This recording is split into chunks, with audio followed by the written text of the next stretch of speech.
millions poured into Chicago for the World's Fair, one man saw their deaths as an enterprise.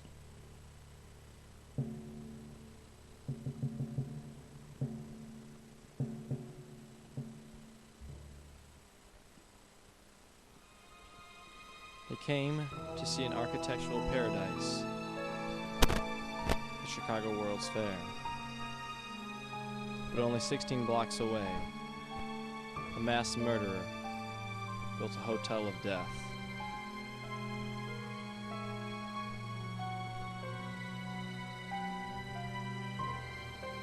He killed his victims using acid and gas.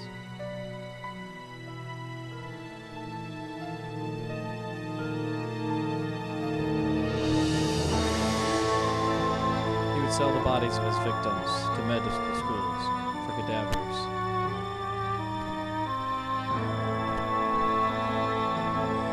Herman Mudgett, who would later be known as H.H. Holmes, was born in New Hampshire, and he was the son of the local postmaster. As a boy, Holmes took an avid interest in science, gadgets, and electricity. When he grew up, he married the local rich girl and used her money to pay his way through med school. He found the work ghastly and was envious of the rich students who had it easy while he scraped by on tuition. Much of Holmes' time was spent working on cadavers at med school, and he learned that the bodies were sometimes obtained by questionable means. There was an illegal market for cadavers, and Holmes came to pay his tuition by digging up bodies and selling them to his med school. When Holmes got out of med school, the Depression of 1885 had set in. He left his wife, but soon came into financial trouble. He contacted his old school friend, Robert Laycock, and the two of them came up with an insurance fraud scheme. He married a new woman, Myrna Belknap, and took out a large insurance policy on himself. Turning on his friend, Holmes murdered Laycock and used his body to fake his own death. Murder then collected the life insurance, and Holmes ended up gaining $20,000 from this venture. He came up with a new identity.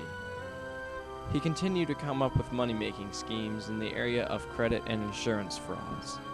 Upon coming to Chicago, Holmes bought property on the corner of Wallace and 63rd Street. He then began to build his World's Fair Hotel. He designed the building himself, and workers were hired and fired on a weekly basis so that no one but Holmes knew the layout of the hotel. In 1891, the hotel opened, and the killings began. Holmes used acid to kill guests in their sleep, and he could also pump poisonous gases into their room.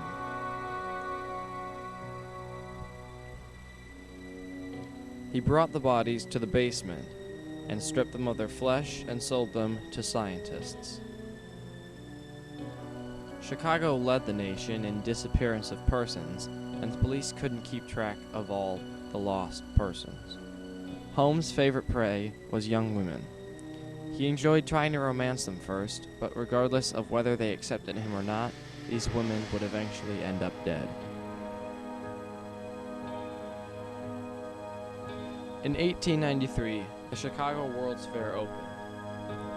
The fair was an exhibit of all the wonders to be found across the world. Millions flocked to see such marvels in the White City.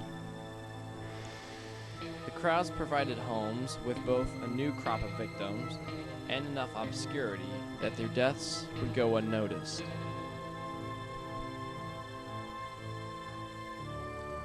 Throughout the duration of the World's Fair, Holmes kept up a system of mass murder. He saw bodies not as people, but profit, a mark of a truly evil man. The police started to investigate Holmes for the financial fraud he had committed. He fled Chicago with his assistant Pretzel and Pretzel's family. In October of 1894, he killed Pretzel along with his 3 children. Frank Geyer began to investigate Holmes. He unearthed the machines of death and bodies in the hotel. Holmes was arrested, and while he was in prison, he wrote about his memories in a book. He was executed in May of 1896. Holmes was evil because of the way in which he saw human life. While a person was alive, they were an object to be played with and tortured for amusement. Once dead, they were a source of profit. He was the psychopath who became America's first serial killer. We all have to decide how much sin we can live with.